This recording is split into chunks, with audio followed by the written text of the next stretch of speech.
This is the Conduit. Tonight we will be broadcasting the Olympic College Board meeting, October 18, 2022. They should get going here in just a second. So we will stay tuned.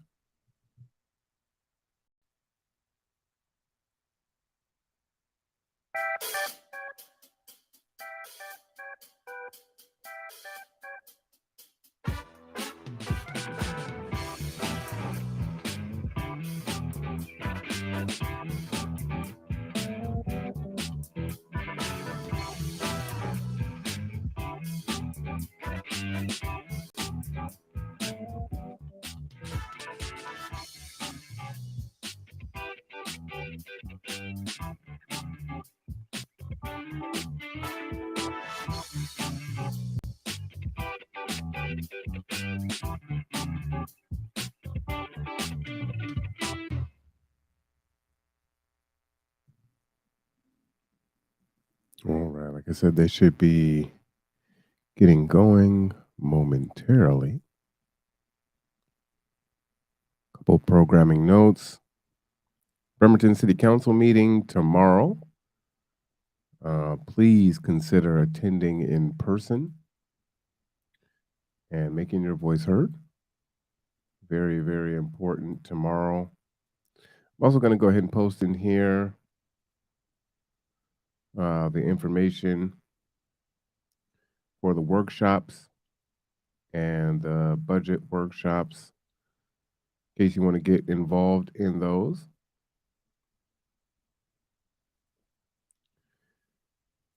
And again, City Council meeting is tomorrow. We will be broadcasting that live. We'll have folks that will be at City Council, so we hope that you will be there. And as I said, make your voice heard.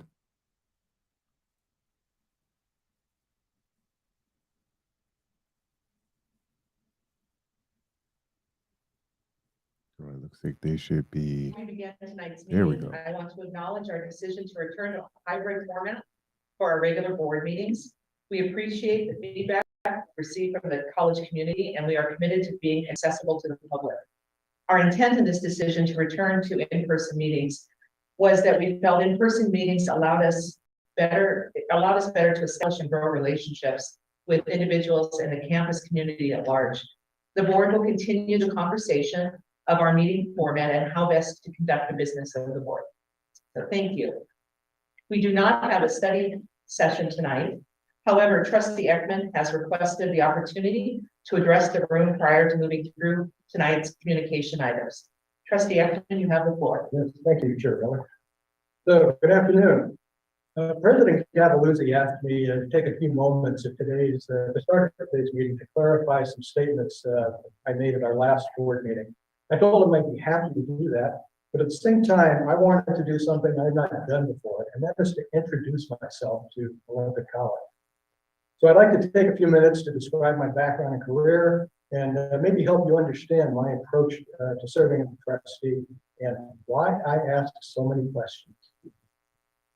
Going way back, I was born in San Francisco, fourth generation native, and I grew up on the San Francisco Peninsula. Attended public schools that had the good fortune to live in a district that offered advanced placement classes, which I enrolled in all through elementary and high school. Because of these classes and the support of teachers, there was never any question that I would move on to college. I enrolled in the University of California, Berkeley, with the intention of becoming a math teacher. That didn't actually work out. But my parents weren't wealthy, but they earned enough that I didn't qualify for most financial aid programs at that time. So with only a little help from the parents, I paid for my education with part-time work and student loans. At that time, tuition at state institutions in California was low, and housing was relatively cheap and available. So I was able to earn a bachelor's and a master's degree in the double major of industrial engineering and operations research. But the experience gave me a deep appreciation for what it takes to get through school with little or no financial aid. It wasn't easy then, but sadly, the cost of higher education today makes it nearly impossible for a student to get through school the way I did.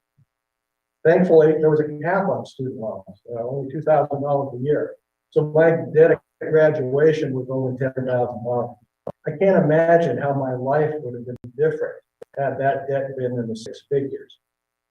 So I had a deep passion for doing everything possible to reduce the cost of college education and to make sure support systems are available to help students get food and housing.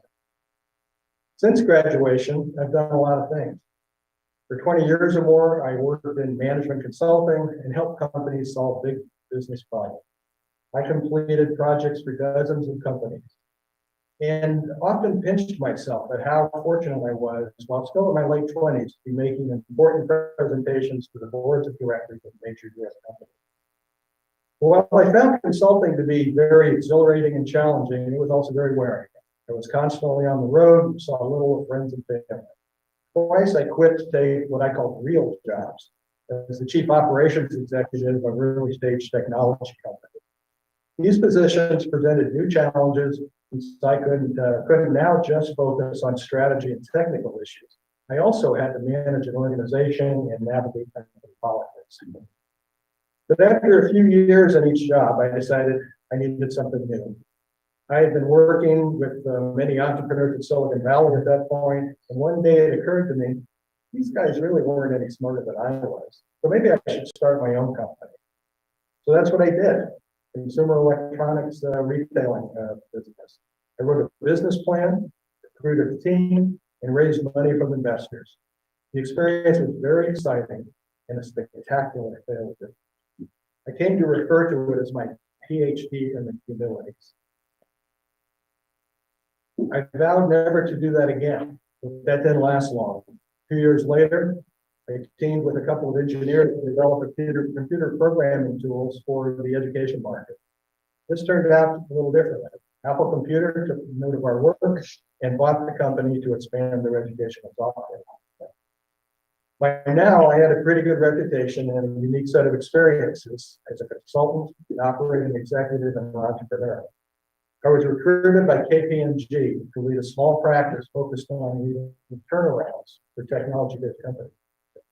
Our clients were typically venture capital funded companies that had, for various reasons, lost their way.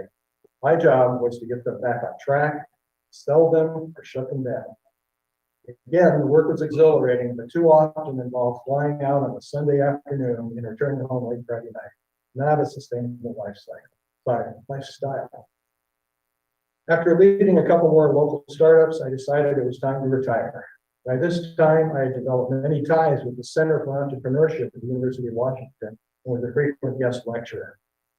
When they heard that I was done starting companies, they invited me to teach an introductory class in entrepreneurship. That went okay, so they asked me to try a couple of additional classes, and then to create a new class focused on UW's successful business plan competitions.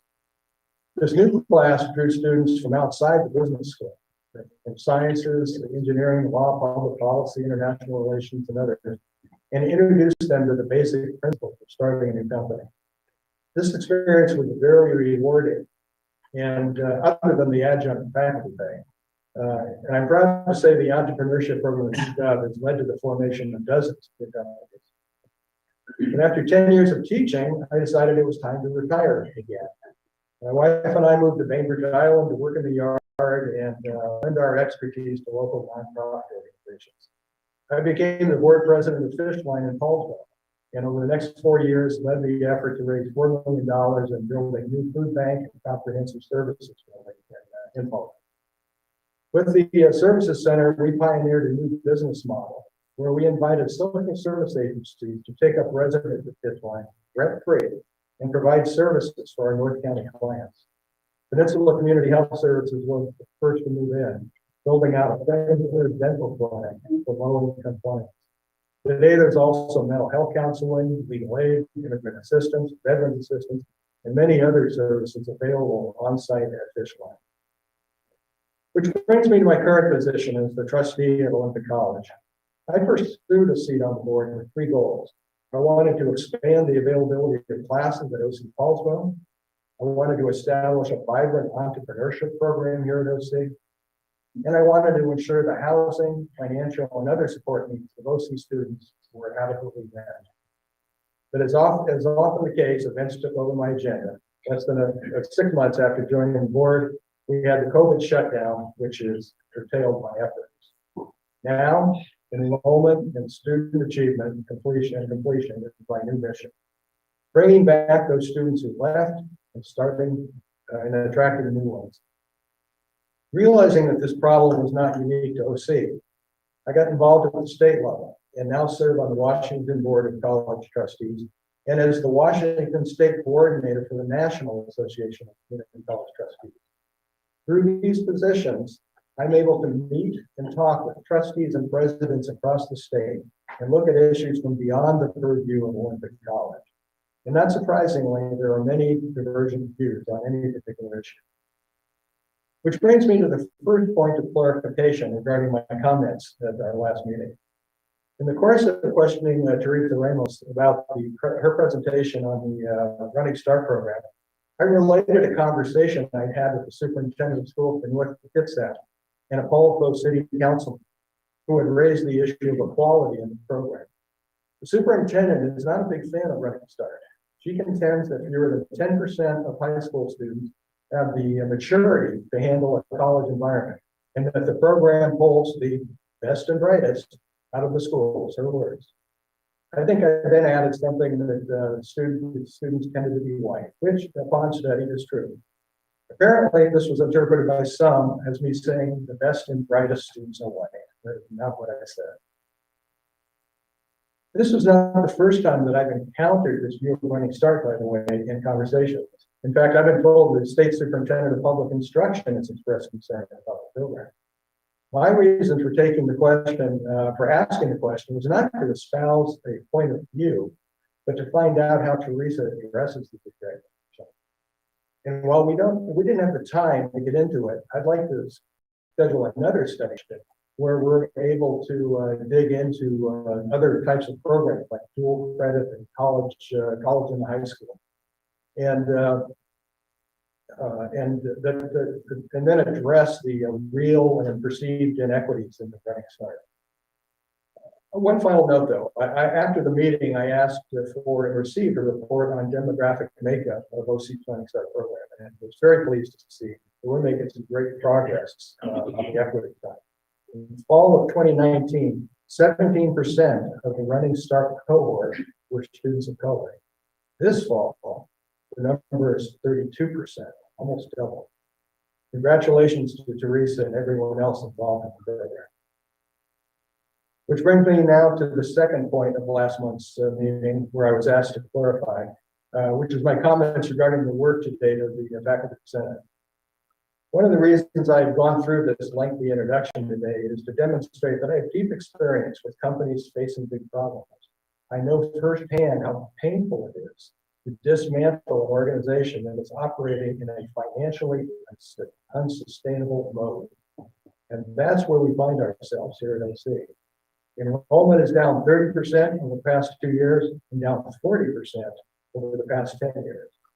But employment at OC has not shrunk anywhere near that much, which means today we are staffed to handle approximately 1,000 student FTE more than are currently enrolled.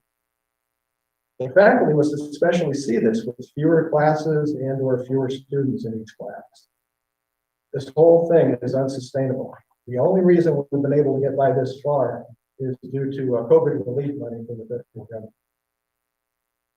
This looming financial train wreck was evident to the board 2 years ago, which is why we asked the finance department to start reporting college income in 2 categories: earned income and state allocation based on FTEs and tuition versus one-time relief money. We specifically went out of the way at each board meeting to point out those 2 categories of income, earned income. And at our college convening last month, Vice President Ellison took it a step further with a chart showing the budget for the next 3 years. It wasn't pretty. It clearly showed that a substantial increase in revenue or a major cutback in spending is needed to balance the budget for the next fiscal year. At this point, the cutbacks are inevitable, but they can be mitigated by getting some of those lost 1,000 students back in class. But that's what's going to take a major team effort on the part of faculty, staff, students, and the board. In my opinion, we're wasting time. I think the Faculty Senate, our brain trust, needs to step out as a leader in this effort. Faculty are most knowledgeable regarding student needs, opportunities for new programs, and so on. A couple of meetings ago, I asked the leader of the Faculty Senate to bring forward some ideas for addressing the enrollment shortfall. Based on the reporting last month, it seems that request was not taken seriously. Nor does it seem the whole crisis confronting us is taken seriously. In all my experience running these various companies, I've never seen hope or denial work as a strategy. All of us must get serious about addressing the problem. Or, as I also said last meeting, come this time next year, there are going to be a lot fewer people in the seats around us. And on a positive note, I think we can do this, and the board is ready to help in any way we can. We're a policy board, and all of you have to do the hard work. I look forward to working with you. Thank you very much. Thank you, Trustee Ekman, for those words. I agree with your sentiment expressed about the retention of students and the success of all of the college and all of us working together. Before we introduce the new Olympic College employees tonight, I would like to take a moment to acknowledge the significant loss we experienced as a campus community. Dean Amy Hatfield's sudden passing was an incredible loss to Olympic College, our community, and to everyone whose lives she ever touched. I understand Vice President Cockcroft has some prepared remarks.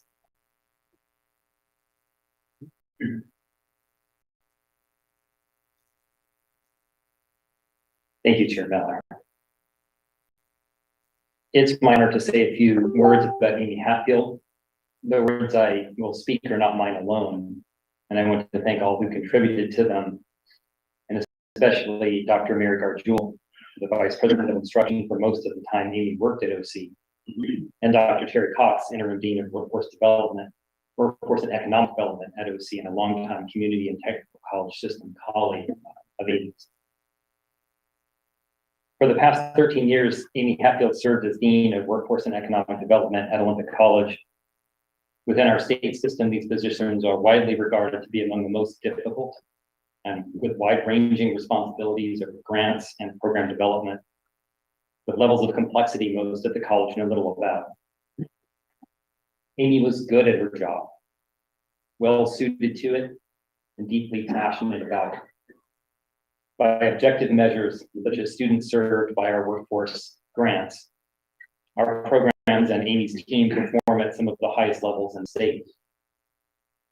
Amy was not showy about these successes, and I had told her that I sometimes worried many within OC didn't know enough about them, that workforce was a best kept secret or light under a bushel. Amy was all about the work and was a leader in advocating for workforce education initiatives, as well as an ambassador for Olympic College locally, statewide, and nationally. I cannot overstate how well known and well regarded Amy is in Washington State and across the country. She was a powerful voice in the statewide Workforce Education Council and at the national level as a board member for the National Council for Workforce Education. She championed IBEST, career and technical education dual credit, short-term credentials, Bachelor of Applied Science degrees, and many other workforce initiatives and practices. Prior to her time as Dean at OC, Amy worked at the State Board for Community and Technical Colleges as the Workforce Program Administrator, and she was in the private sector in international trade and nonprofit leadership. She also served in the U.S. Army as an intelligence analyst. Amy had a master's degree in international relations and an MBA at Boston University, a BA from Mount Holyoke College, and a certificate in nonprofit management from Duke University. Her studies on the military included the Tagalog language. I'd like to briefly note some of Amy's accomplishments at OC. Amy was a contributor when the college designed our Bachelor of Science in Nursing degree. This was the college's first bachelor's degree, a significant achievement as we were only one of 4 community college bachelor's programs initially approved by the state. Amy worked with a team that included Drs. Jerry Babo, Judy Brown, and Mary Garjul. Amy was instrumental in the proposal to initiate the college's physical therapy assistant program. She was responsible for implementing the college CTE teacher preparation program, of which we were only one of 7 Washington State providers with the Plan to Business Industry route for career technical education, and the program has been highly successful. Amy was an active and contributing member of the workforce councils in our service areas, including Olympic and Pacific Mountain Workforce Development Councils, serving on a number of committees over the years. Amy strongly believed in partnerships and consortiums, and she collaborated with other college workforce development colleagues to bring the opportunity for OC students to access in-demand programs not available locally. And examples include the very recent aviation technology program launched with Green River, Homeland Security, Pierce, and then polysomnography and pharmacy tech, which were at Highline and Spokane. On a personal note, Amy was on the screening committee that interviewed me and recommended my hire as the director for Applied Baccalaureate Development in 2013. And I've had the opportunity to work with her and the working with her most closely this year as VPI. She was an incredible resource to me and to college, always keeping her finger on the leading edge of workforce education nationwide, with an ability to synthesize seemingly unrelated ideas into coherent strategy. She was wise, compassionate, justice-driven, and generous. On top of that, she was a really great person and a good friend. She is and will be deeply missed. Our thoughts are most with her family and loved ones in this difficult time. And I'd like to note that the college will hold a celebration of life for Amy on Thursday, November 1st at 4 p.m. in Building 10 here at the OC Burlington campus. The OC community is invited to attend, and we will reach out to Amy's colleagues in the community and statewide as well. Thank you. Thank you, Martin, for those words. Jean Hatfield will certainly be missed, but it's clear that she had a wonderful influence with everything she did and all the impressive work that she has done. Thank you.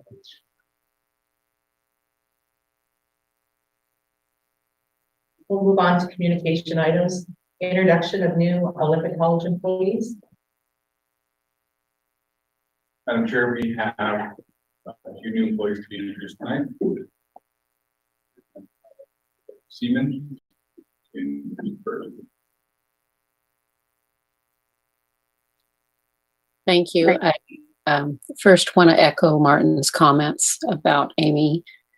Definitely a professional and advocate for all of our students, our faculty, her fellow deans, the college, and a dear friend. I have, on that note, the joy of introducing some new faculty. Amy did work sometimes in helping us hire faculty. She wasn't part of these hires, but she was always supportive whenever we needed her help. And we have 2 new faculty to introduce tonight. One couldn't make it, so it would have been 3. So you'll see me again in November. The first one is Sean Mcginty. I don't know if you can pull Sean up here. Sean comes to us from Oregon. He has an MFA in creative writing from the University of Iowa and a BA in English Lit from Grinnell College in Iowa too, I believe. He has experience working right out of college with migrant workers and families through the AmeriCorps program. And he is also, on the other end of the spectrum, an advanced published writer who's eager to share the benefits and skills involved in writing and publishing with his students. He has a very detailed and supportive scaffolding process that he uses in his curriculum and his instruction to the students to ensure that they understand, learn, grow constantly in their writing process. He weaves with his instructions a very gentle and authentic sense of humor that I have found very enjoyable. He has great ideas that he's eager to bring to Olympic College and experience in bringing noted authors to campuses so that students can really see the potential in learning to write. He's very student-centric. His background enables him to serve as a bridge between Olympic College's AB ESL curriculum and the developmental English curriculum, which is one of the weak links that we have that we're trying to grow. He uses in his relationship building and in his instruction conversations, both to help instruct as well as to resolve differences. He's a dedicated advocate to students, and I heard this over and over when I was talking to his references. He's careful to engage all of his students without calling out any. He weaves culture into his instruction to help celebrate the diversity and allows students to lead through their own cultural explorations. He's very experienced in teaching in person, asynchronous, synchronous, and hybrid. He already employs a labor-based grading system that aligns with the ACI that Olympic College is beginning to get involved with. And I wanted to share two more things. One was a feeling that we had as a committee when we were hiring him that was shared with one of his references, or shared by one of his references. And that was his ability to make students, and others, by the way, immediately feel at ease, especially in his developmental classes. And those are very stressful for students. They're very worried about succeeding. And the other quote this is from a person who was a reference for him and had served at the college level for 23 years. And she said, the level of care he has for individual students is unmatched in anything she has seen in her work in higher ed. So with that, I want to say how much we are excited to have Sean on our team. He's already hit the ground running, and welcome, Sean Mcginty.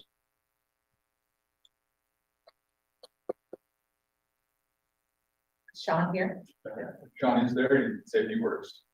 Well, thank you for that introduction. That was just lovely. Becky, and I don't think I could follow that, but I taught for 8 years in Portland, Oregon at Mount Hood Community College. And when one of my I moved up here, and I'm not in the meeting today. I have 2 small children and a work from home wife. So I just felt like I had to come help her survive with our 4-year-old running around.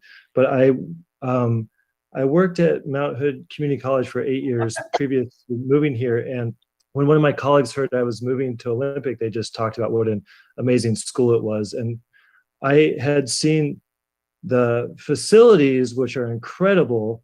I don't know if you all know that, just having taught other places.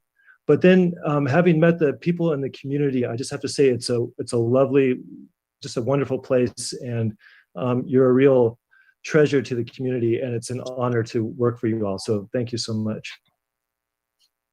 Thank you, Sean. On behalf of the Board of Trustees, we want to welcome you to Olympic College. Okay, and I have one other faculty to introduce this evening. Our next faculty is not new to Olympic College. She's actually been here. I want to say I hired her in 2016 or something like that, 2018, as an adjunct faculty in our art program. And she, along with Sean and our other faculty who I'll introduce next month, are part of the initiatives pushed forth by the state for us to basically make sure that we're having more and more full-time faculty so that we're rewarding our adjuncts who have served us so well. So this person is Susan Ogilvy. She, until the end of the summer, was serving as the Director of Education and adjunct faculty at Northwest College of Art and Design and an art adjunct at Olympic College. She has an MA in Art History and an MFA in Traditional Illustration from the Academy of Art University. She also has a BFA in Fine Art at Northwest College of Art and Design. She recently finished the application process at Northwest College of Art and Design for introducing a new BFA program in animation and design. And we're bringing her on board to help us in our design area of art. She's very knowledgeable about the greater community of Kitsap County and its surroundings, including museums and artistic communities in the region. She's dedicated to participating not only in the Bremerton community, but involving Olympic College in Paulsbo and the Paulsbo artistic community. She has experience teaching in-person, online, hybrid, as well as she's completed 2 graduate degrees in an online format. So she knows what it's like to be a student in that venue. She is an experienced painter and illustrator. In fact, she was just able to open up her own little art studio up in Paulsbo recently. She has a very strong art history background and effectively uses that in her best practices of teaching art history. She's very knowledgeable and skilled in painting, drawing, illustrating. She has a strong portfolio. She connects exceedingly well with students at OC and elsewhere. She's very student-centric in her instructional style and is very engaging with her students. She weaves student career opportunities and interest into instruction and in her advising of students. And she is constantly bringing forth the potential experience and ideas of art careers into her instruction with her students. She has amazing compassion for students, their learning, and opening options for them in their future careers. She has experience working with other groups in our community, like the Suquamish Tribe, in education and art. Recently, she facilitated a sculpture experience with the GEMS program in Bremerton. And she also oversees internships for students in art within the local community. We are really excited to have Susan's artistic skills, her care for students, and her connections with the community here at Olympic College in our art program. So welcome, Susan. Thank you so much. What a warm welcome. I appreciated that so much. And as Becky said, I have had the great joy of being an adjunct at Olympic for this last 4 years. It was 2018. And I am just so excited to be joining the faculty in the art department. And as Becky said, I want to bring everything that I have passion in for these students and to help build the program and to support these students, because art is business. It is a wonderful field. And for those students who are just partaking of the art program, it just so enriches lives. And so I thank you for this warm welcome and the opportunity.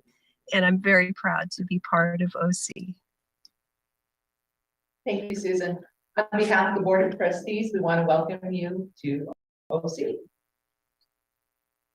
That is all the new way introductions. Move on to the report of the Board of Trustees. Do the trustees have anything to report? I have nothing. Communication from the public, Adam.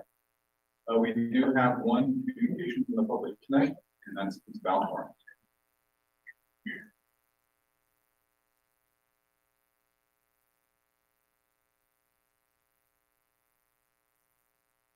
Okay. Can you hear me now? Yes. Okay, fine.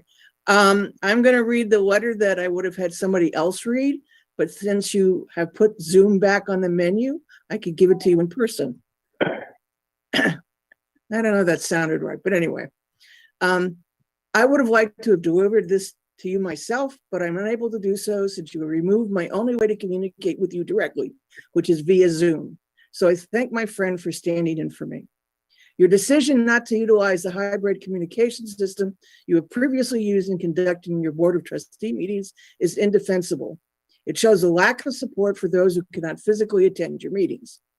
OC has the has the technology to do a hybrid meeting, so why not use it? Is it because it is not convenient for you to do so? Is it because you have to make some accommodations that you are not comfortable in doing? Are you saying you are not willing to make an extra effort to engage with people who are not able to physically do the same things you can do?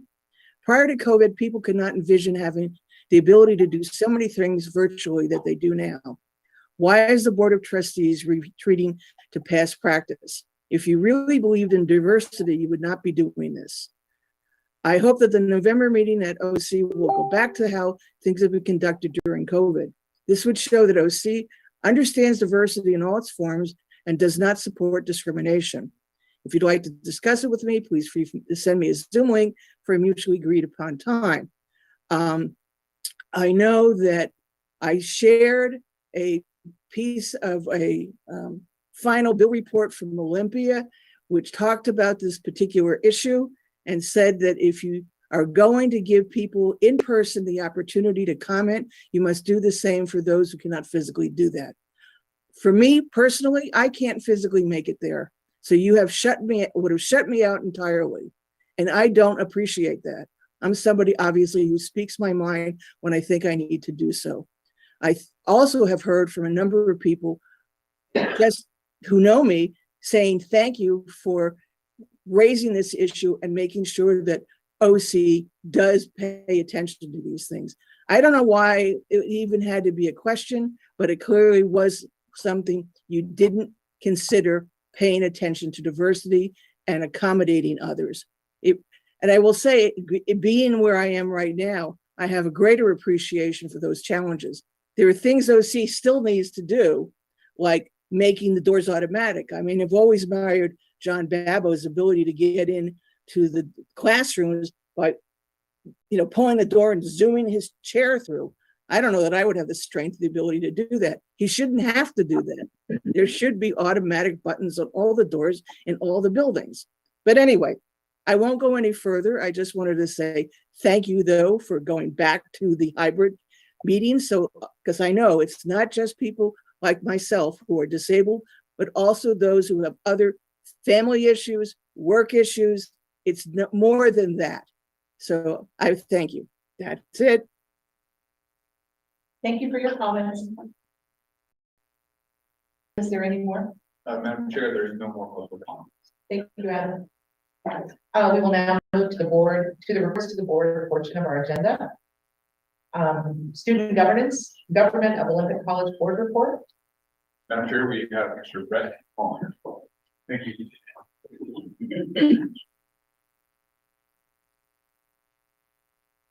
Good evening, everybody. My name is Brett Bollinger. I'm the SGOC president, and I'm glad to be here for this time. So some updates from the prior report. To start off with the SGOC town hall. On September 21st, SGOC hosted our first town hall. During the event, we were sworn in as a group, detailed our goals for the year, and were able to answer some questions from the audience. To expand on that, the questions that were asked were very valuable, and we gained a lot of important information from that, and we've learned and added on to our goals based on those questions. Next thing, student senate. So over the few weeks, we have been in search for student senate positions. We began interviews for some of those positions on the 11th of October. We maintain the same pace. We will have all our positions filled by the beginning of November. So far, we have chosen a senator for Saga, as well as Running Start. So we are making great progress on that. Voter awareness event. So currently, SGOC is working to push voter awareness on campus, educate students. We have been able to get in contact with members of the 23rd and 6th districts. On Monday, we had candidate Janelle Hurst and Paige Jarklin of the 23rd district come, and they talked to some students, answered some questions also tabled, and it was, we also gained some very valuable information, as well as hope the students did as well. And then to further expand on that, recently I've been talking to Katie Crabtree, who works for Congressman Kilmer, and we're looking to try to have him here on the 27th of this month, so we're excited for that. And then tomorrow we're going to have the League of Women's Voters tabling, so that will be exciting as well. The food drive. So on the 11th of October, the SGOC food drive began. We were able to place boxes around campus and are hopeful that we'll receive a large and diverse amount of food. Every day I go and check these boxes, and it seems like they're filling up, which is a good thing. And it ends the 24th of November. So we hope that we get a lot more donations as well. Okay, so the Elevate Our Voices event on the 10th of October, SGOC was fortunate enough to work with Dr. Straya, as well as Multicultural and Other faculty and staff do co-facilitate breakout rooms during the Elevate Our Voices event. The event was powerful, educational, and helped us as a team pinpoint some issues that students face daily. The information obtained from the event will help us improve the experience of students substantially. Kind of side note on that, Valerie St. Pierre Hodge had a very powerful speech in the beginning, and I think that steered the conversation in the breakout rooms as well as us as a team in a very good direction. Club Congress. So we had our first Club Congress meeting on October 11th. Clubs are in the process of selecting new officers for the year. We will have our next Club Congress meeting on the 8th of November, and our club fair will be on the 16th of November as well. Both Engineering Club and Clay Club should be scheduling their meeting with SGOC to charter their clubs. And then the last thing, the budget update. SGOC was recently notified of discrepancy in the reserves account due to the pandemic and the conversion to CTC link. Accounts were not reconciled as anticipated. Any questions? What's that last item mean? So unfortunately, I can't elaborate on that. We're kind of in the new discovery, the beginning of the discovery process of that. So I don't have any more information than that, but yeah. Okay, but you'll get back to us? Yes, Okay. definitely. Yeah. And just one other question about the food bank. Yes. Do you have relationships with the local food banks for food? So Alex Capek, who's our food pantry assistant and office assistant, she has, I couldn't name the specific ones, but I know she's making relations with some food banks around Kitsap County. So I'm plugging for Fish Line again. I think she's she's in talks or already has a relationship with Fish Line. If you have any, need any other contact with food banks, just let me know. Yeah. Get you the contact for that. Sweet.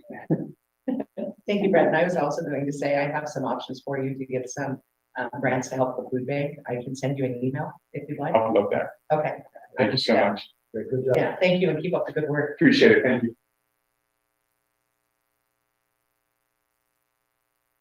Washington Public Employees Association Board Report. Madam Chair, I was informed by the shop stewards that there is no report. Thank you, Adam. Association of Higher Education Board Report. So we have Craig Goodman with us this evening. He's no longer with us. He did not designate someone to speak on his behalf. Okay. Thank you, Adam. Faculty Senate report. Faculty Senate has chosen not to make a report tonight. Thank you. Thank you, Elizabeth. The combined administrative report to the Board of Trustees. President Cavaluzzi, do you have anything additional to report? I do, Madam Chair. It's been a wild few weeks involving Western Washington University, Kitsap College, and Olympic College. So today, I'd like to give you an update on Western Washington, OSPI, which is the Office of Superintendent of Public Instruction, and Western Washington University, Olympic College, and Peninsula College partnership. So first, a little background. There's a new order in higher education, or at least an attempt for a new order. Universities historically receive 30 to 40% of their incoming students from community and technical colleges. However, with changes in demographics in K through 12, community colleges are expected to be flat through 2025. If you look at the logic for the universities follows that if it's a 2+2 relationship, then they can expect flatter enrollments or transfer from community colleges through 2027. Of course, it's not really playing out like that because enrollment universities like Western Washington University, UW, with record numbers. So they're going up, but nonetheless, that was the logic. Then we have OSPI, again, the Office of Superintendent of Public Instruction, which is Chris Rako, who's a superintendent of that. He's a huge proponent of college and high school, which is good. He points to the fact that not all students are ready for Running Start, and historically, though, and there hasn't been a lot of diversity in the Running Start program. But again, you heard Trustee Ekman today point to the data that doesn't show that's true for Olympic College. So, and our Running Start program continues to grow, which is really good. Recently, Chris Reichel had a media event where he made a legislative ask to eliminate costs for students taking dual credit options, such as career technical education, international baccalaureate program, college and high school, running start, advanced placement courses. All of those, he wants those to be free, which is admirable. So we'll see where that goes. Chris has been a fan of college and high school for many years. We've historically had issues with college and high school all around accreditation, around credentials of teachers that they use, and that's usually what comes up. That said, that's still one of the options that are available to high school students, and there's a way to address that. So you couple those two things up above, you get a renewed interest in college and high school, but this time partnering with universities. So Olympic College could do college and high school. We are expanding to try to do that. But Central Washington University has long been a player, a driving force in college and high school. The UW has their high school program when they're teaching college and high school in about 100 high schools in Washington. And so there are also 2 out-of-state universities that offer college and high school. Chris Reichel is interested in increasing the number of MOUs with universities to do that. And we also know that Western Washington University now wants to get in the game and actually officially said they're exploring college and high school on the peninsulas, both Kitsap and Olympic Peninsula. So if they are successful in doing that, coupled with dual admission, so UW actually does dual admission with Tacoma. We do dual admission with Western Washington, actually in Paulsboro. But if Western Washington was successful in doing college and high school coupled with dual admission, they actually would bypass community colleges and those students would go right in. And that's an option too. It's just something for us to be aware of.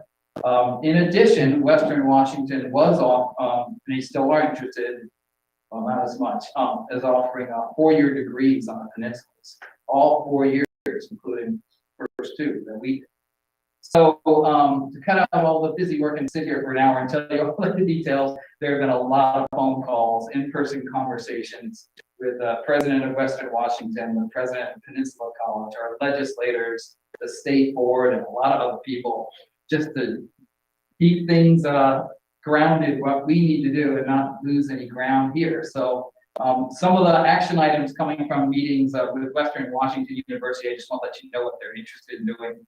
So they really desire an expanded 2+2 presence on the peninsulas. They're looking at 3 new degree programs they want to offer. One of them is industrial engineering. So they want to build on our success with Washington State University. We have electrical and mechanical. They want to offer a sociology/counseling program, which would then go into their master's degree. And they haven't decided what the other degree is going to be, but they're looking at healthcare and maybe IT.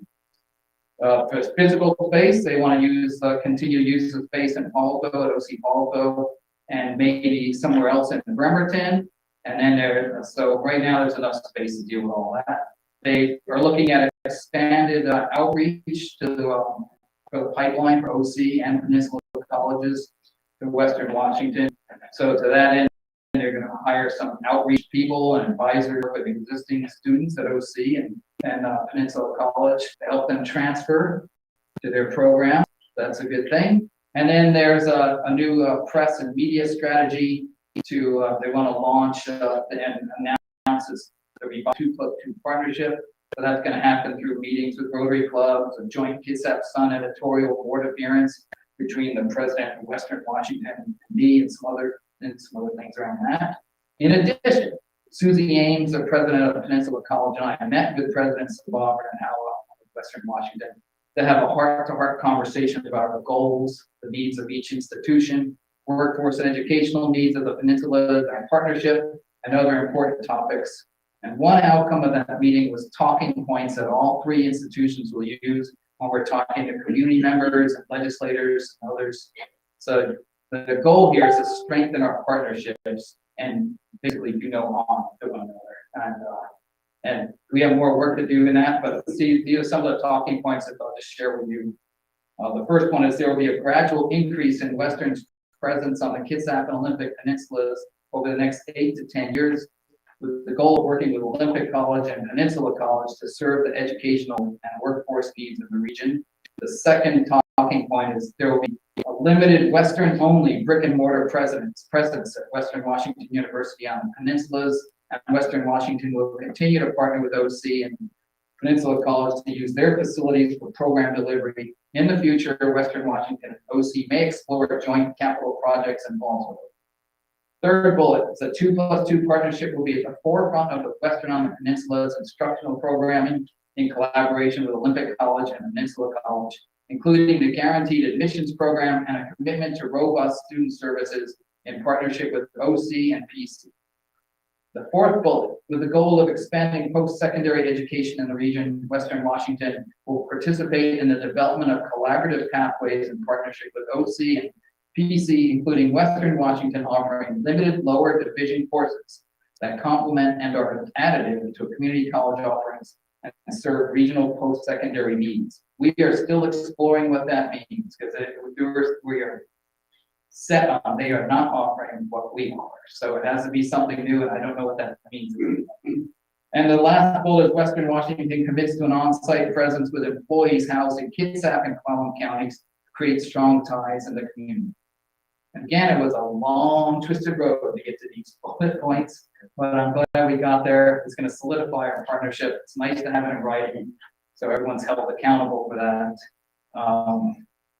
Again, OC is looking at exploring college and high school and college at the high school, which is, I think, a better way to go, which is just, it's our faculty physically teaching in the high school. So it's just moving where they're teaching. It's that takes care of all the accreditation issues, and it just has to be after hours once the high school is clear out. There's some models out in the state that already do that, so hoping to do that. Next month, I'd like to share with the board some other partnerships that we're exploring to better serve our communities. Thank you. Thank you, President Cavaluzzi. Are there any questions? I would just like to add on to what the President Cavaluzzi said. You know, in my earlier discussion about the bringing students back to OC, here is yet one more competitor because Western has made no kidding around that they're going to establish a 4-year college on the peninsula here. Yeah, they're not outposts, you know, but actually have a physical presence. Somebody can enroll in them for 4 years without the cost of the sound. So, and they're pursuing funding. Yes, but that's what this was about. This rolled that back, actually. Did it? Yes, it did. Yeah. I don't believe it. Okay.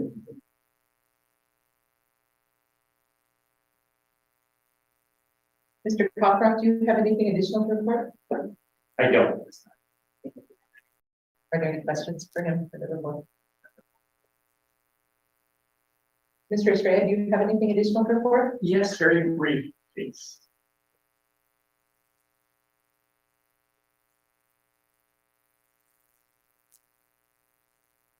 So, Madam Chair, Board of Trustees, good evening. I just want to take the time to recognize a couple of areas for their hard work and commitment for an event for last week. So last week, collaborative efforts were made to conduct student listening and feedback sessions as part of OC's campus climate assessment. And special recognition is deserved by student government of Olympic College, multicultural services, counseling services, student club leaders, international education, and the director of outreach and the Walker Center. It really is because of these efforts that those sessions and focus groups were held last week. I just wanted to make sure that we give recognition where it's deserved. Thank you. Thank you, Ms. Ray. Great job to everybody who made it a success. Ms. Kaiser, do you have anything additional to report? I do not. Thank you. Thank you. Trying to find it. Do the trustees have any questions regarding information technology? No. Mr. Ross, do you have anything additional to report?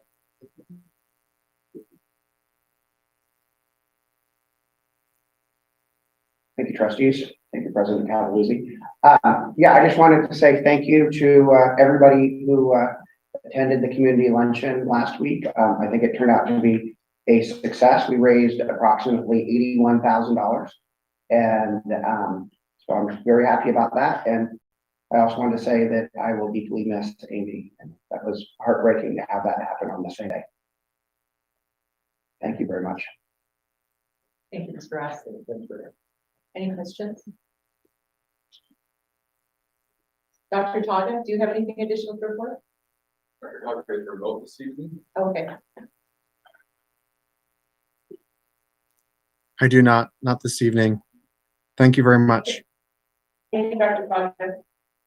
Mr. Ellison, anything additional to report? I do not. Thank you very much. Any questions? Thank you, Mr. Ellison. Mr. Masters, do you have anything additional to report? Any questions? Report. Thank you, Josh. Mr. Morris, anything additional to report? I do not. Thank you, Madam. Mr. Devine. Just a real quick update on the one thing I've been working on for the last 14 months. I've actually been working on other things, but I shared some information with the college that we delayed the launch of the website to November 9th. And we don't anticipate any further delays. We're feeling very, very confident. 95% of the website content is now done and ready to go. Our search vendor needed a little more time, as did we, to get everything into place. We're feeling really good about the site. We did a focus group with student government earlier this week to look at some of our menu structure and the decisions we made, and got lots of great feedback and input from them, and a favorable review on the work that we've done.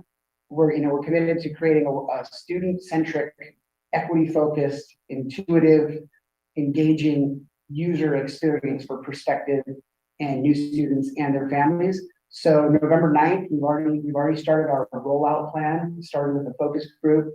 We'll hold a campus forum online where we can take folks through the website. We're planning for day before and day of launch. We'll have a 24/7 Zoom window open in case there's any technical issues or catastrophic failures. We have a fallback plan with the current site, which will be available from an alias URL. So just about ready to get this thing launched. That's great news. It is exciting. Thank you for all your hard work on that, Sean. Yeah, Sean, can you let us know about the recognition that you guys are seeing? Oh, are you mean when you were in my office earlier?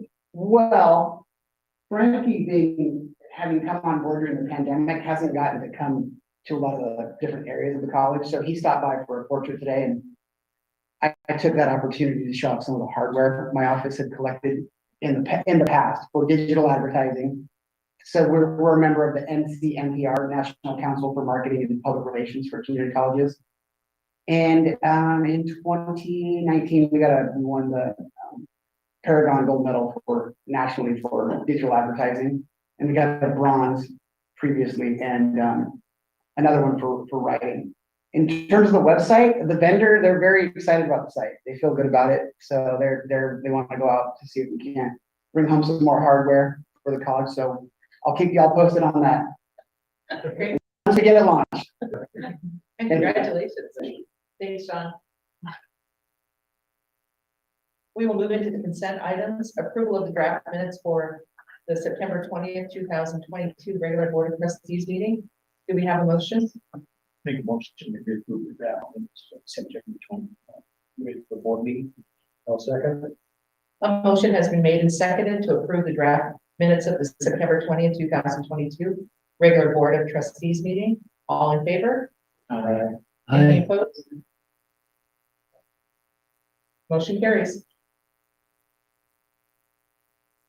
Our information from action items.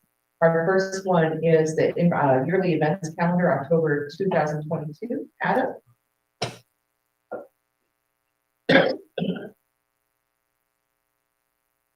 Thank you, Madam Chair. I'd just like to highlight a couple events coming up with the Board of Trustees, specifically the ACCT Leadership Congress, which takes place at the end of the month. For those trustees attending that, they'll be getting their travel paperwork this week. Also, please let me know if you're interested in attending the ACT Fall Congress, including the ACT Legislative Action Committee Retreat, which will take place on November 17th and 18th. Any questions regarding the events? I have none. None. Thank you, Evan.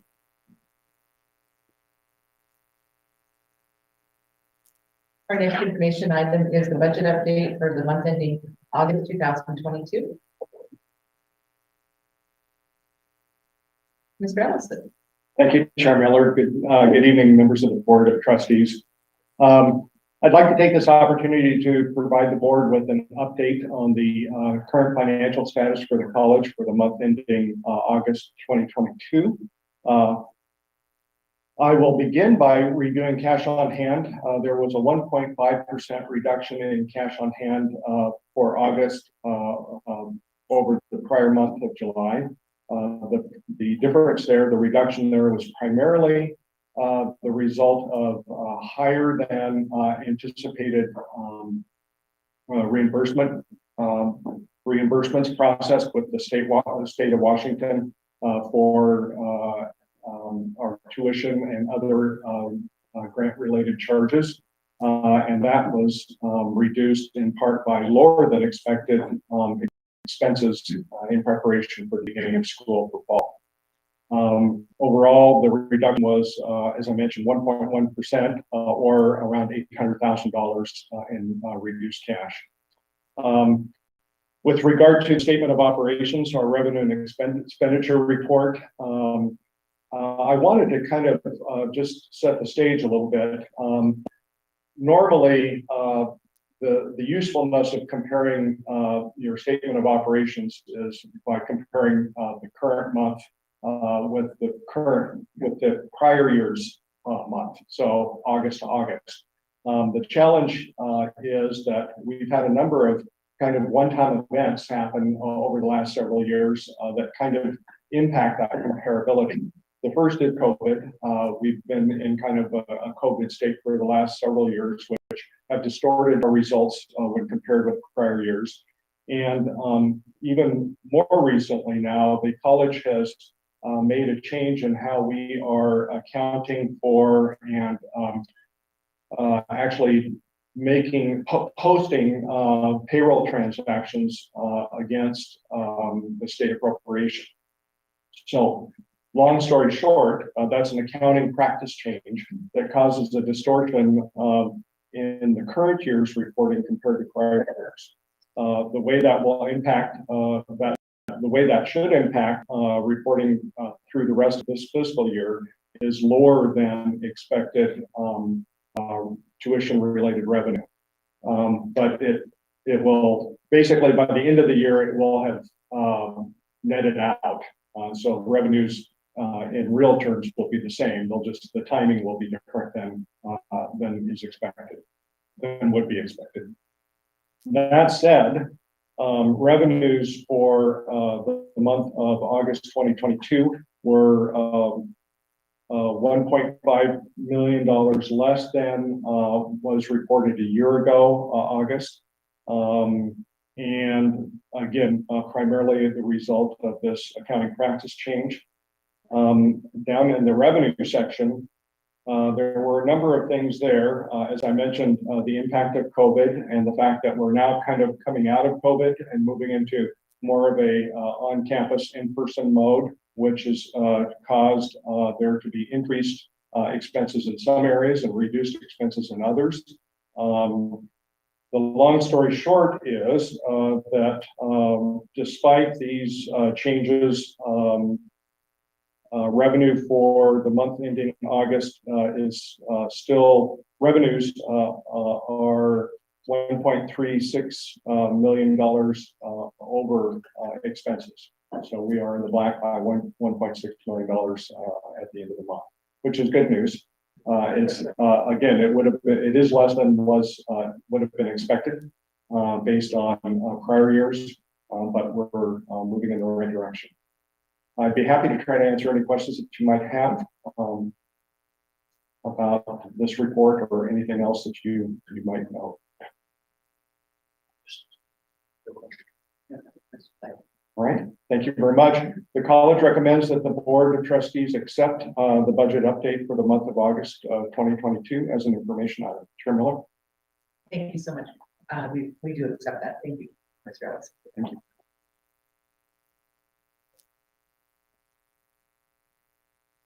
additional SNAP budget allocations. Madam Chair, we have Rosie Harper, that's going to be Director of Finance and Operations. Hi, Rosie. Hello.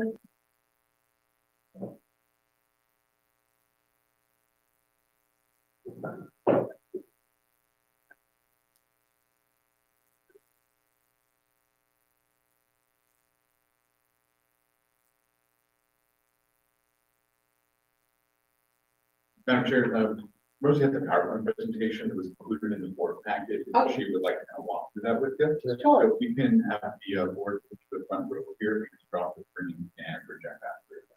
That'd be great. We can do that for you.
All right, hello everyone. I'm Rosie Harper. I'm SGOC Director of Finance and Operations. I had so much fun last year that I had to come back for a second year. All right, so I'm here today to present an update to the 22-23 fiscal year SNA budget. I am asking the board for their approval of this budget proposal update for November. So today I will specifically be discussing how extra SNA funds have been identified and the benefits of allocating these funds now rather than at the end of the next fund request cycle. The benefits of allocating these extra funds include helping out programs that saw an average budget cut of 35% last year.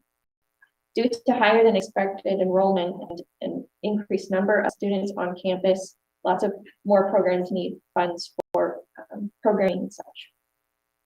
So the bottom of the line is many programs that utilize SNA funds are scraping the bottom of the budgetary barrel. Next slide. So due to higher enrollment, extra funds have been identified for SNA.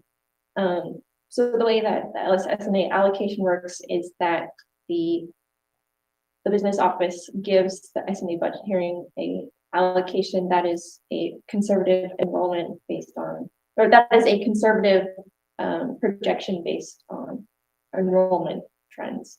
As we all know, the college is very much into conservative budgeting. So in winter 2022, the business office set the 22-23 SNA allocation at $990,000. And then the way this is calculated is that it is a 10% estimation of the projected enrollment of tuition fees from enrollment.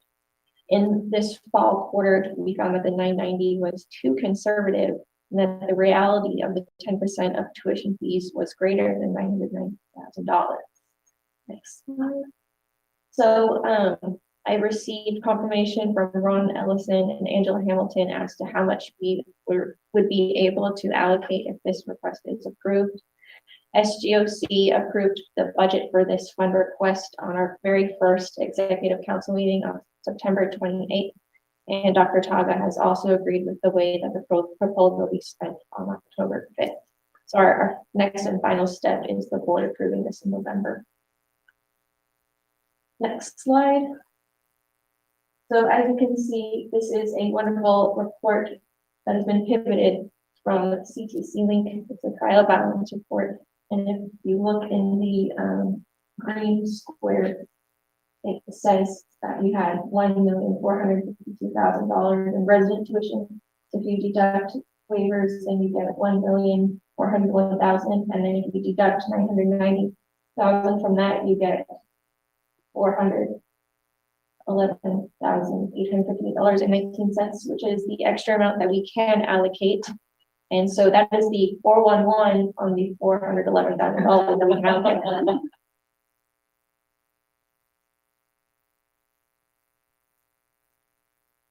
Next slide. So how much can programs that request SNA funds come to expect to receive if this is approved? Well, most will be fully funded, which is nice, but I say most. We had 3 budget scenarios that I went through when I started working on this in late August, when it was discovered that there was extra funds that could be allocated. As it got closer to the start of fall quarter, at first we thought there would be $300,000 extra, but then it got to 411. And so I went through multiple scenarios, and one of them included a sliding scale for the different programs based on how they scored with the committee last year during our deliberations. But at the end, we settled upon our first scenario in which everyone except the Early Learning Academy is fully funded for their requests. So if everyone, including the Early Learning Academy, were to be fully funded, it would be $474,000. Could you full screen in case it's kind of hard to see? So,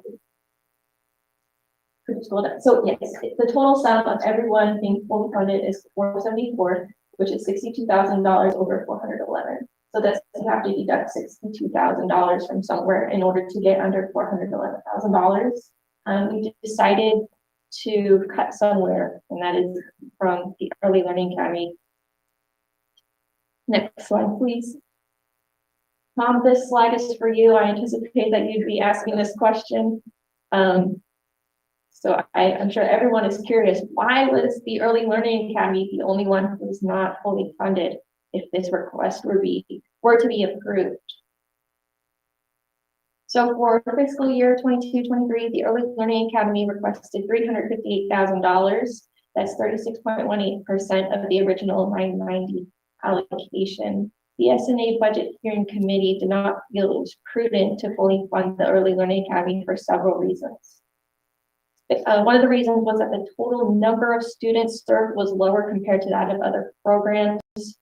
Another reason was that a precedent was set in 21-22 that the Early Learning Academy can come to expect around $150,000 from the SNA process. But ultimately, the SNA Budget Hearing Committee felt that SGOC and SNA should not be the sole proprietor of the Early Learning Academy. The Early Learning Academy should be and is a college-wide effort. Next slide. There are 18 other programs that we also need to consider.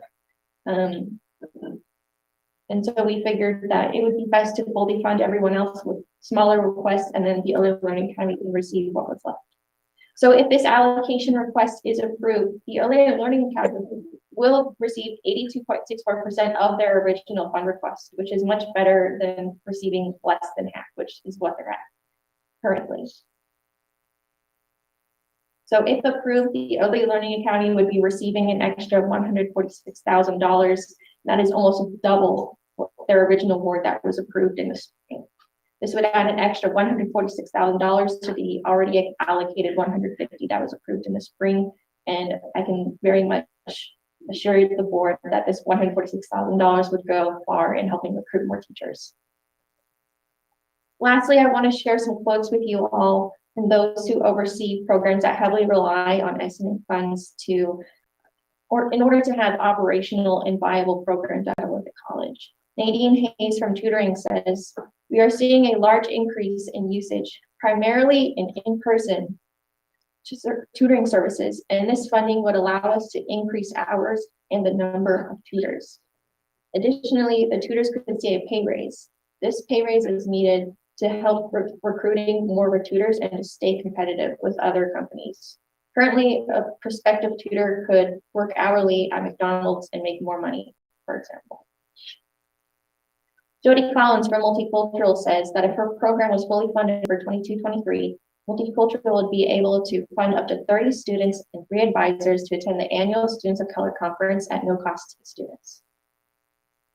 Tatiana Simons says that if SVAOC is fully funded, the extra funds will provide funding for events, campus improvement projects, and educational endeavors such as lunch and earns that create college-wide impact. With that being said, on behalf of all SNA fund utilizing entities at Olympic College, it is my recommendation to the board that they approve this allocation request next. Any questions, comments? Yes, Tom? As always, I admire your dedication to accuracy and decimal points. Thank you. One serious question. There's 440,000. This is for fall semester or fall quarter only, or is this a projection for the entire academic year? The surplus. So the surplus based off of current FTEs. Okay. And the 990 allocation, if I believe it's based off of fall FTEs. So we're expecting that budget projects that that's going to stay consistent. We're not going to see a shortfall in subsequent quarters or potentially see a shortfall. No, we have this money in the bank. Okay. And I was lying about one question. Second question is did you use reserves from the student government to fund the existing balanced budget? Yes, last year, when I presented to the board, SGOC supplemented $279,000 and some change to the SNA budget hearing process. So the total sum of the 22-23 SNA budget is $1.766 million. All right. Thank you. Thank you, Tom. Anyone else? No, thank you. Great presentation. Yeah, very good. I always enjoy your presentation. Thank you. And I have no doubt that every combination and permutation of spending those dollars is considered. Yes. Down to the penny. Right. All right. Well, thank you, everyone. Thank you, Rosie.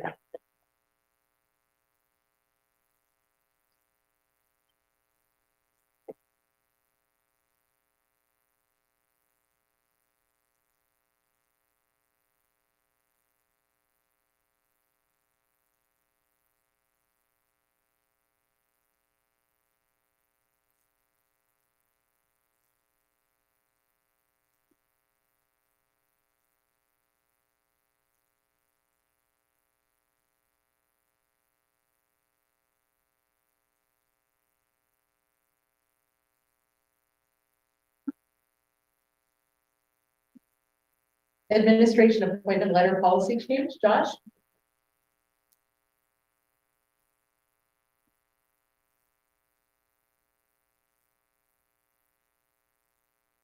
Good evening. So I get to come up twice today. For this one, as you know, 2 years ago, we went from administrative contracts to appointment letters. That change reduced the convenience payout from 6 months down to 2. For all analysts who remain with appointment letters, but increase that payout up to 4. The reason for that's, several reasons, one of which administrators lack the job security such as tenure or property interest rights in their positions as other classifications the college see. An additional consideration is a lot of the administrative positions in higher education are specialized to higher education. So finding work once separated from this institution means they have to find another institution. For the most part, it's not they can find it at any other company or business cities. This provides some time for that. This payout is not for cause termination, so in cases of misconduct and things like that, this payout does not occur. Most often when we see this happen, it's because positions are either no longer needed, either because of technology or skill sets are required, with essentially the positions no longer needed. So for budget layoff purposes, this also does not apply. So there's a 30-day notice requirement for those. This is a simple convenience termination. Any questions? Thank you. Number 5, information item reappointment of Bremer Trust trustee Joan Hatton. Adam? Madam Chair, Board of Trustees, I was contacted recently by John Phil, Bremer Trust trustee, who requested that Joan Hatton be reappointed as a trustee to the Bremer Trust upon the conclusion of her term at the end of the year. As you may be aware, Joan was appointed to the Bremer Trust after Steve Rice retired to finish out the rest of his term. And when there's a change in Bremer Trust trustees, the OC Board of Trustees is allowed to either recommend their own replacement to the Bremer Trust or concur with their recommendation. As I said, the Bremer Trust will be making their decision at the end of the year, and the decision is theirs, but the board is able to make their own recommendation. So next month, we'll bring this forward as an action item where the board can either put forth a name to recommend to the Bremer Trust or concur with their recommendation. Any questions? No, thank you, Adam. The next action item is the reappointment of off-cycle probationary tenure track academic employees for the 2022-2023. All right. Yes. Chair Miller, the tenure committee is recommended because of Cavaluzzi, and I concur that they attach a list of probationary tenure track faculty. Do we have a motion? I move that we approve the reemployment of tenure track academic employees for 2022-23. Is there a second? Second. A motion has been made and seconded. Any discussion or questions? Motion has been made and seconded to approve the reemployment of off-cycle probationary tenure track academic employees for the 2022-2023 action item as presented. All in favor? Aye. Aye. Any abstaining? Motion carries. Thank you, Mark. The next action item is the administrative sabbatical policy. Pretty good. You should just stay right there. I know, I could have worked this better. So this is the policy that I presented last month to allow administrative sabbatical in RCWs. If there's any questions, it's up for vote. Are there any questions before I ask for a motion? All right. Do I have a motion? Move that we receive administrative sabbatical policy. As presented. Is there a second? I'll second. A motion has been made and seconded. Any discussion or questions? A motion has been made and seconded to approve the administrative sabbatical policy action item as presented. All in favor? Aye. Any opposed? Any opposed? Motion carries. Thank you. Thank you. The next action item is transferring live award nominations.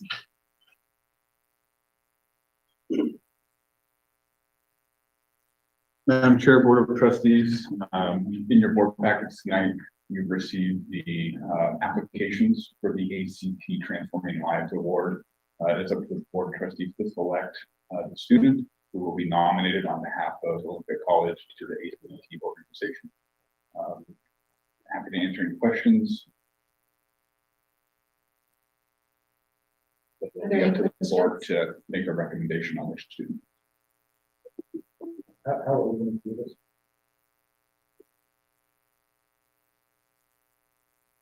At this time, we take a nomination for one of the names presented to us. I will nominate Richard Wilbur. Second. A motion has been made and seconded. Are there any discussions?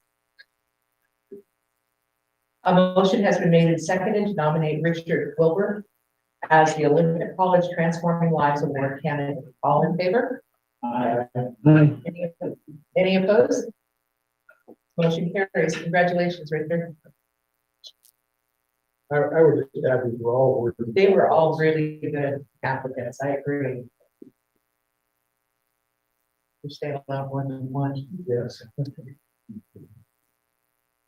Our next action item is the election of the chair and vice chair of the Board of Trustees. Every October, the Olympic College Board of Trustees elects a chair and vice chair, each of whom serve a one-year term. The roles will be effective upon the conclusion of this meeting. We will now take action to elect the next chair of the Board of Trustees. Do we have a nomination? I nominate trustee Tom Eckman as the chairman. Also nominate trustee Harry Bryant as vice. Thank you, trustee Coleman. I'm sorry. I will second on the first nomination. We have trustee Ekman nominated for the next chair of the Board of Trustees. Hearing, are there any other nominations for chair?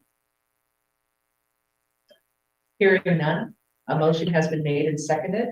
Are there any discussions?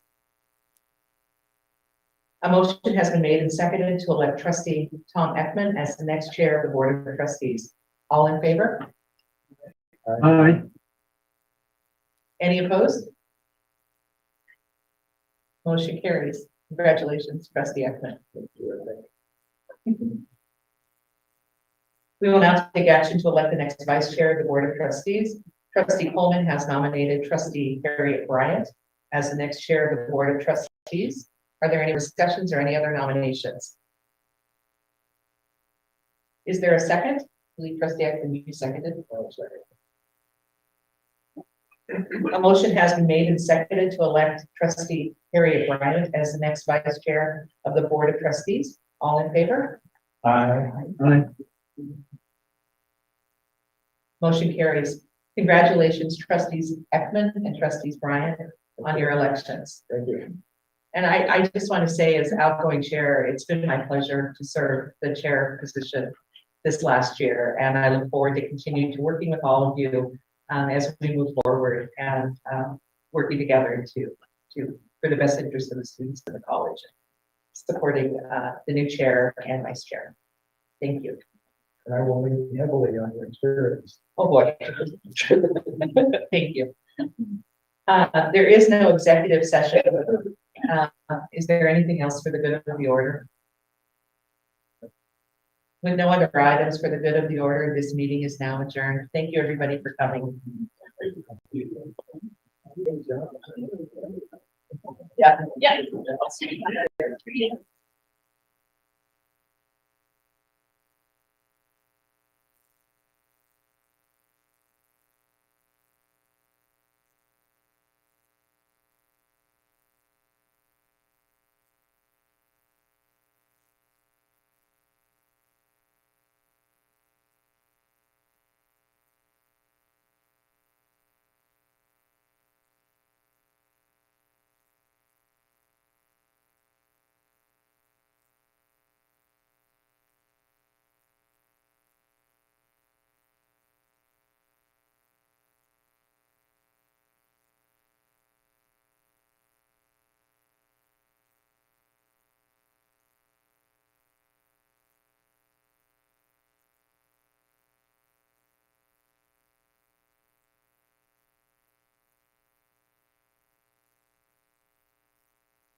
All right, everyone. Thank you for joining us for the Olympic College Board meeting, October 18th.